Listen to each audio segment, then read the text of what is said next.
തമിഴിലെ തെരിയുടെ ഒഫീഷ്യൽ റീമേക്കായി വന്നൊരു പടമാണ് ബേബി ജോൺ. ഡയറക്ടറായി ഇതുവരെ പടം പൊട്ടിക്കാത്തതുകൊണ്ട് പ്രൊഡ്യൂസറായിട്ട് പടം പൊട്ടിക്കാമെന്ന് വിചാരിച്ച് എന്തിനാണോ എന്തോ ഇതുപോലുള്ള അപരാധങ്ങൾ പടച്ചു വിടുന്നത്. സത്യവർമ്മ ഗുഡ് വൈബ്സ് ഓൺലി. തെരിയിലെ വിജയെ കാണും ഒരു മലയാളി ലുക്കൊക്കെ ഉണ്ടെങ്കിലും വരുൺ ധവാനെ കാണിച്ചാൽ ഒരു ബംഗാളി ആണെന്നേ തോന്നും. തെരിയിലെ സ്കൂൾ ടീച്ചർ എമി ജാക്സൺ ആണെങ്കിൽ ഇതിലെ വാമികയാണ് സ്കൂൾ ടീച്ചർ. പിന്നെ തെരി പോലെ തന്നെ ഒരു സാഹചര്യത്തിൽ പോലീസ് സ്റ്റേഷനിൽ എത്തുമ്പോഴാണ് വരുണേട്ടന്റെ മെത്തേഡ് ആക്ടിങ് നമ്മൾ കാണുന്നത്. അയ്യോ സാറേ, ഞാൻ അങ്ങോട്ടൊന്നും പോയിട്ടില്ല. എന്റെ പേര് ജോൺ ഡിസംബർ. ഇതാണ് എന്റെ നാട് സർ.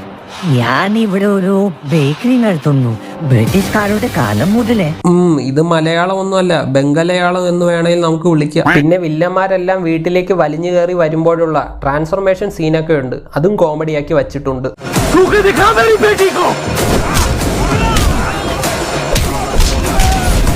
ഓവർ ആക്ടിങ് വേണ്ട. തെരിയുടെ 7 ഏലത്ത് വന്നിട്ടില്ല കേട്ടോ. പിന്നെ അങ്ങോട്ട് ഫ്ലാഷ് ബാക്ക് എന്നും പറഞ്ഞ് തെരിയുടെ ഓരോ സീനും എടുത്ത് കുളമാക്കി വെച്ചിട്ടുണ്ട്. ഇത് റീമേക്ക് ആണോ അതോ വല്ല സ്പൂഫ് പടമോ മറ്റോ ആണോ? Twinkle, twinkle, little star, how I wonder what you are. കഷ്ടം. എന്തോ ഇഷ്ടമായെന്ന്. പിന്നെ അടുത്ത സീനിലാണ് കീർത്തി സുരേഷിന്റെ ഇൻട്രോ. തെരിയിൽ സമന്ത, ഇതിൽ കീർത്തി. എന്നിട്ട് ആ സീനിലും എന്തെങ്കിലുമൊക്കെ വരുന്നേട്ടൻ കയ്യിൽ നിന്ന് ഇടണമല്ലോ, അതിനുവേണ്ടി എന്തെങ്കിലുമൊക്കെ കാട്ടിക്കൂട്ടും. ഇതെല്ലാം കഴിഞ്ഞ് ഇതിലെ വില്ലനായ മിനിസ്റ്ററിന്റെ മോൻ ഒരു പെൺകുട്ടിയെ റേപ്പ് ചെയ്ത് കൊന്നതറിഞ്ഞ പടത്തിലെ പോലീസുകാരൻ കയ്യിൽ കിട്ടിയിരുന്നെങ്കിൽ ഒന്ന് പെരുമാറായിരുന്നു. ഇതൊക്കെ വരുണേട്ടനോട് കഥാപ്രസംഗം നടത്തിയിട്ട് ഒരു സിഗരറ്റ് കുറ്റി എടുത്ത് വൈക്കോൽ കൂനയിലേക്ക് അങ്ങോട്ട് എറിയും. അപ്പോൾ അതെല്ലാം കത്തിപ്പിടിച്ച് ഒരുത്തൻ അങ്ങോട്ട് ഇറങ്ങി വരും. ആരടാ ഇത്, എന്തടാ ഇത്?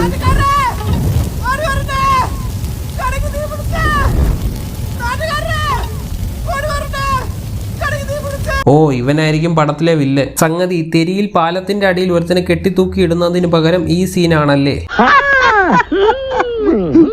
അങ്ങനെ ഇതെല്ലാം കത്തിപ്പിടിച്ച് കരി യൂണിവേഴ്സിലേക്ക് പ്രവേശിച്ച ബോഡി കാണാൻ വന്ന ജാക്കി ഷ്രോഫിനോട് മാസ് കാണിക്കാൻ എന്തൊക്കെയോ കൊണയടിച്ച് ബോഡി കണ്ടില്ലേ ഇനി സ്ഥലം വിട്ടോ എന്നും പറഞ്ഞ് അയാൾക്ക് ചവയ്ക്കാൻ ബബിൾ ഗമ്മും കൊടുത്തിട്ട് അയാളുടെ കയ്യിലിരുന്ന ബബിൾ ഗം വരുണേട്ടൻ തട്ടിപ്പറിച്ച് തിന്നും.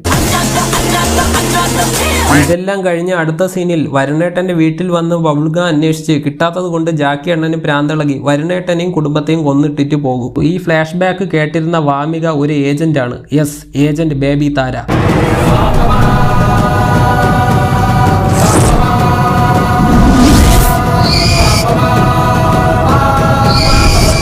പിന്നെ റിവെഞ്ച് എടുക്കാൻ നമ്മുടെ വരുണേട്ടൻ തന്റെ കുടുംബത്തെ നശിപ്പിച്ച എല്ലാത്തിനെയും അങ്ങോട്ട് കൊല്ലും.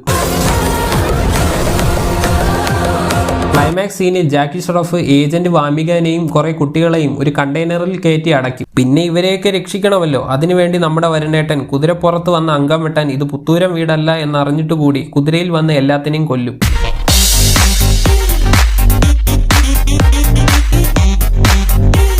അങ്ങനെ ഇതെല്ലാം കഴിഞ്ഞ് പടം തീർന്നു എന്ന് വിചാരിക്കുമ്പോൾ സല്യൂബായുടെ ഒരു ക്യാമിയോയും കൂടെയുണ്ട്. പിന്നെ അവിടെ വന്ന് രക്ഷകൻ സ്റ്റാർ കളിക്കുന്ന സല്യൂബായി ഒരു വർഷത്തെ വിശ്വസ് പറയുന്നതോടുകൂടി പടം തീരും. Merry Christmas, happy new year, happy Ganesha Chaturthi, happy Eid, happy Diwali. തെരിയുടെ ഡബ്ഡ് വെർഷനൊക്കെ ഉണ്ടായിട്ടും പൈസ പൊട്ടിക്കാൻ വേണ്ടി വെറുതെ പടം പ്രൊഡ്യൂസ് ചെയ്ത അല്ലിയുടെ ധൈര്യമൊക്കെ സമ്മതിച്ചു കൊടുത്തേ പറ്റത്തുള്ളൂ. അറൗണ്ട് 200 CR മുകളിൽ ബഡ്ജറ്റ് വന്ന പടത്തിന് 50 CR താഴെ മാത്രമേ കളക്ട് ചെയ്യാൻ പറ്റിയിട്ടുള്ളൂ.